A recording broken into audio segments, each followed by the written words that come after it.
दिल्ली से बड़ी खबर सामने आ रही है। बता दें कि सत्येंद्र जैन को बड़ा झटका लगा है। सत्येंद्र जैन की 7 करोड़ 44 लाख की प्रॉपर्टी अटैच की गई है। प्रवर्तन निदेशालय ने एक बार फिर दिल्ली सरकार के पूर्व मंत्री सत्येंद्र कुमार जैन की मुश्किलें बढ़ा दी है। ईडी ने उनकी 7 करोड़ 44 लाख की प्रॉपर्टी अटैच कर ली है। ये कार्रवाई मनी लॉन्ड्रिंग रोकथाम कानून के तहत की गई है। तो बड़ी जानकारी आपको बता रहे हैं, इस वक्त की बड़ी खबर आपको बता रहे हैं। बता दें कि सत्येंद्र जैन को बड़ा झटका लगा है। सत्येंद्र जैन की 7 करोड़ 44 लाख की प्रॉपर्टी अटैच की गई है। और इसी पर ज्यादा जानकारी के साथ सहयोगी प्रमोद शर्मा हमारे साथ जुड़े, उन्हीं का रुख कर लेते हैं। प्रमोद, क्या कुछ जानकारी इसको लेकर के आपके पास? देखिए, इन्फोर्समेंट डायरेक्टरेट ने पूर्व स्वास्थ्य मंत्री सत्येंद्र जैन की संपत्ति को जो है अटैच किया है कि ये संपत्ति 7 करोड़ 44 लाख रुपए है।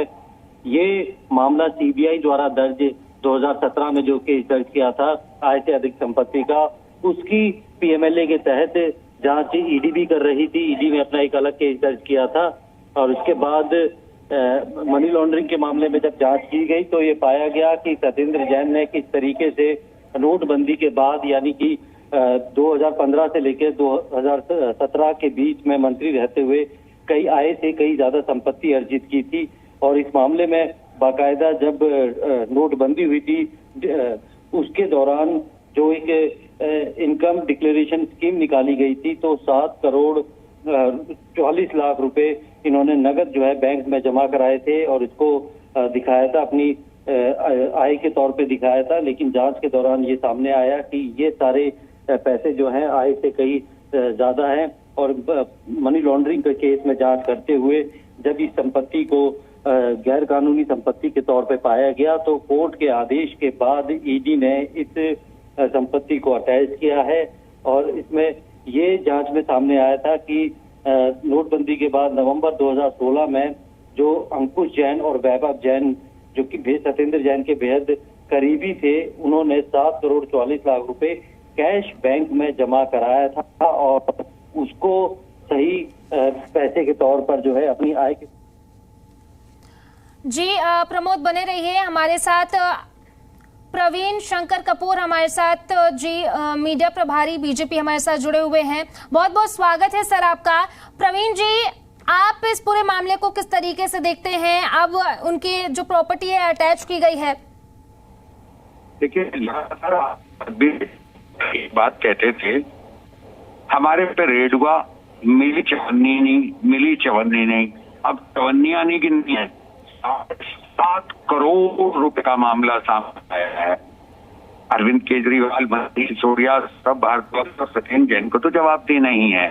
ये लोग अब बताएं कि ये कहते थे ना कि एक चवन्नी नहीं मिली हमारे यहाँ से, अब तो 7.5 करोड़ मिल गए। जवाब दें जी। जी प्रवीण जी, अब आप इस पूरे मामले को किस तरीके से देखते हैं? और बार बार वो चीजें सामने आ रही हैं, पहले भी जेल से बाहर आ चुके हैं, अब फिर से प्रॉपर्टी अटैच की गई है। देखिए, ये सब ना कानूनी प्रक्रियाएं हैं।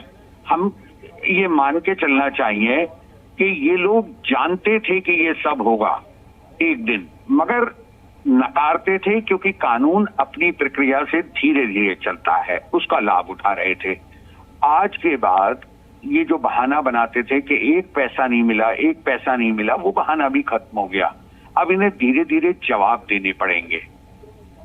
जवाब दें। अब मैं अरविंद केजरीवाल को चुनौती देता हूं दिल्ली भारतीय जनता पार्टी की ओर से कि अब वो बताएं कि ये 7.5 करोड़ रुपए सत्येंद्र जैन के पास कहां से आए थे नोटबंदी के दौरान। तो ये बताना पड़ेगा इन्हें। बहुत सारे सवाल हैं जिनके जवाब देने पड़ेंगे। जी प्रवीण जी, बार बार कहा जा रहा था कि एक भी पैसा नहीं मिला और बार बार ये जीत के तौर पे दिखा रहे थे कि कुछ मिला ही नहीं। लेकिन अब आगे किससे इस पूरे मामले को आप देखते हो और कैसे इस पूरे मामले को बीजेपी देखती है? बीजेपी ने तो मैं बीजेपी का ही स्टैंड आपको बता रहा हूं कि हमारा बहुत क्लियर स्टैंड है कि अब इन्हें बताना होगा ये 7.5 करोड़ रुपए किसके हैं। मेरा मानना है ये 7.5 करोड़ रुपए सत्येंद्र जैन के नहीं है। ये 7.5 करोड़ रुपए आम आदमी पार्टी की रिश्वत की कमाई के पैसे हैं। ये 7.5 करोड़ रुपए अरविंद केजरीवाल की रिश्वत की कमाई के पैसे हैं। और सत्येंद्र जैन तो हो सकता है पार्किंग लॉट हैं, उनके यहाँ पार्क हो जाते थे पैसे, मगर पैसा आम आदमी पार्टी ने सत्ता के बल पे दिल्ली की जनता से लूटा। जी प्रवीण जी, बहुत बहुत शुक्रिया हमारे साथ जुड़ने के लिए।